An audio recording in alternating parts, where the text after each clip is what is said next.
Where are we going? We are going now to the Honeymoon Suite.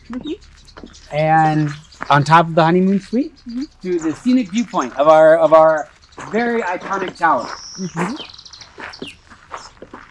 This, what we're passing right here, is called a mandala garden. So we planted a grevillea tree in the middle with grass. So as this tree grows, someone can hang out in the shade of this grass, surrounded by circles of herbs like mint, lavender, fennel, sage, parsley, all different types of great smelling and really medicinal herbs and things. We have jasmine, we have pumpkins, we've got all different types of veggies and things like that. Okay. So now we come up to, you can smell, this is jasmine. What's that, jasmine? Yes. It's an herb. You can smell it. How is it? It smells good.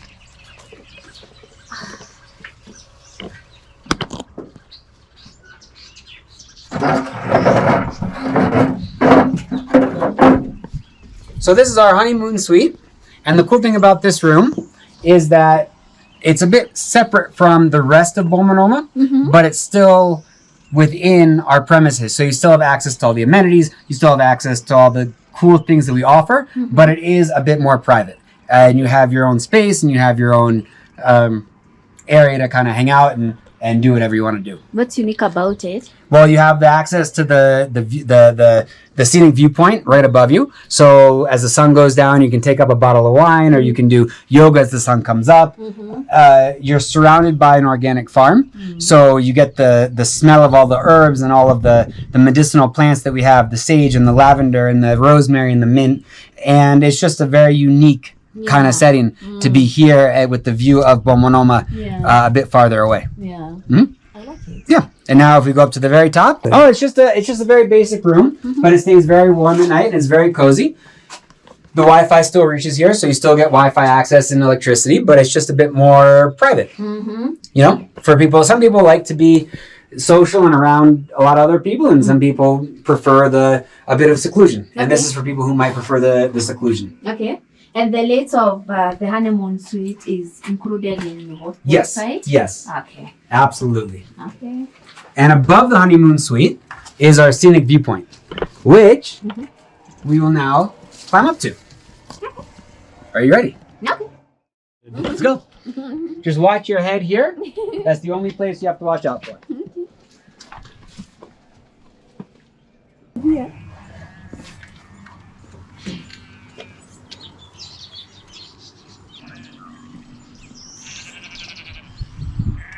Welcome to Bomanoma, 10 kilometers from Narok town, on the road to Masai Mara, which is over there with the Mau Forest right over there. Karibu sana. Should I talk about this up here? Yeah, talk about this.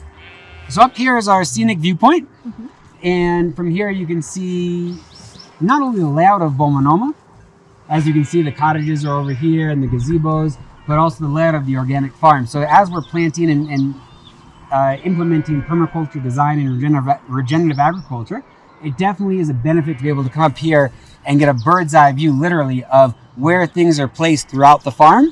That way we can manage it better and get a quicker view of how everything is going.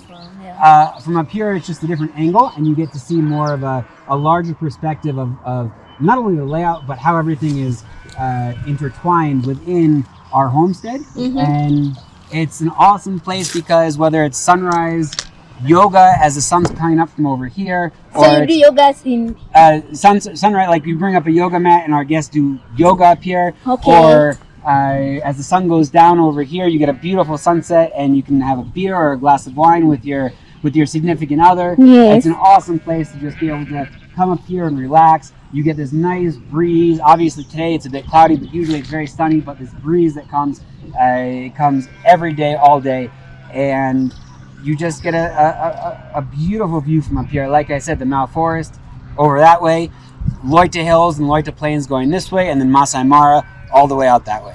So from up here is the scenic viewpoint of Bomanoma. And the main highway to Nairobi. And the main highway to go from Nairobi to Masai Mara, you can see, is just right over there. So in terms of location, we're very conveniently located for anyone going to Masai Mara. They basically pass by Bomanoma without even trying to. And the airstrip is just around, right? The airstrip is just right over there.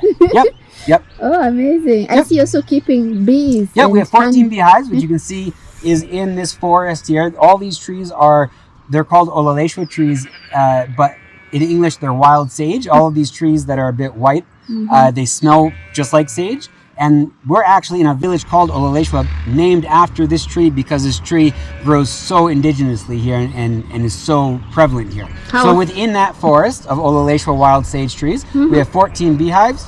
We have a tree nursery and plant nursery where we keep seedlings and plants. It's covered by a shade net. So here we're walking toward and into our tree nursery where we plant seeds or seedlings before they get then transported into the actual farm. This is a shade net which protects everything in here. It blocks out 90% of the sun. Because it's sunny almost every day, it's better for the very, very young plants and vegetables to be protected from the sun. It's also easier to be able to water them all in one place. So you can see different things that are growing that are labeled, and then when they reach a certain height or a certain level, we then transplant them from here into the actual farm where they will live out the rest of their plant lives. We also, if we buy tree seedlings or plants or something else from somewhere else, they stay here until we're ready to plant them. And what determines whether we're ready to plant them or not is basically the rain. And this farm is actually a model to reduce hunger and increase the quality of life among at-risk Maasai communities because it's designed and run by my wife, a Maasai woman, and it's a way to show the local community that there's a way to have more food security. The traditional Maasai life is nomadic herding of livestock, and with climate change has brought a change in what used to be very regular rainy seasons, very predictable rainy seasons. Now we get months and months and months of drought, and with that drought, the livestock doesn't do well, and that livestock is what the Maasai people depend on for food, for money, for everything. So we would never tell anyone what to do or how to live their life, but we just want to be an example of a different way that Maasai people can think about increasing food security during this time. And again, we would never go to our neighbors or to other people and say, you should do it like us. We've had so many people, Maasai people, come here and ask, well, this is interesting, what are you doing? And we explain to them about permaculture and what it means. And we have a seed bank, so we give them seeds, we give them different plants that they can go back to their home and plant. So anyone who is interested in implementing something like we have, this is kind of like a demonstration site to show that it can work and it does work. We also have international guests that come just for the farm. Like I say, we have people that come for safari, we have people who come to work digitally or remotely, but we also have people that come just for the farm. Because having a permaculture designed regenerative agriculture farm in a semi-arid basically desert is not easy. And we've had permaculture workshops, and we've had people from all over the world come because of our organic farm. We also use a lot of the produce that we grow on the farm. We use it in our kitchen. So when people come and eat here, they're getting the freshest food and straight, right from the farm, right to their plate. It's good for the environment, it's good for the soil health, it's good for us. And as time goes on, all of this again is so new that as time goes on, these trees, all the different types of trees and the variety and all the different plants, they're just going to grow more and more and bigger, and it's going to turn into its own little mini ecosystem here. And as that happens, we just become more and more and more sustainable. So how often do you harvest your honey? We harvest our honey when the time is right. So like with everything else here, we generally do go to an expert, because I don't have the knowledge or the skills to harvest honey. But we have one of my friends, the bee master, we call him, and he takes care of our bees, and he comes and he harvests the honey. And we turn it into a local brew. Not only do we sell bottled alcohol here, hard alcohol, beer, wine, that kind of stuff, we actually make our own alcohol called Moratina. And it's a mix of 11 different herbs and plants. I'm sorry, herbs and plants and trees that Selena's aunt was taught when she was a very young girl, and you know, passed down from generation to generation, basically Maasai knowledge of what is medicinal. And she goes out, Selena's aunt, to the forest and collects these 11 different herbs and trees, and we boil it. Once it cools down, we add in our honey, and after about 7 days it ferments, and the honey goes away and turns into alcohol. So it's a drink called Moratina. It gets you drunk, but it's also very medicinal. It's one of our best sellers here. Okay. I think we finished. So thank you for watching Miss Rachel YouTube channel, and Karibu Sana Bomanoma. Welcome to Bomanoma. www.bomanoma.com for all the information you need, and reach out with any questions. Hope to see you here soon.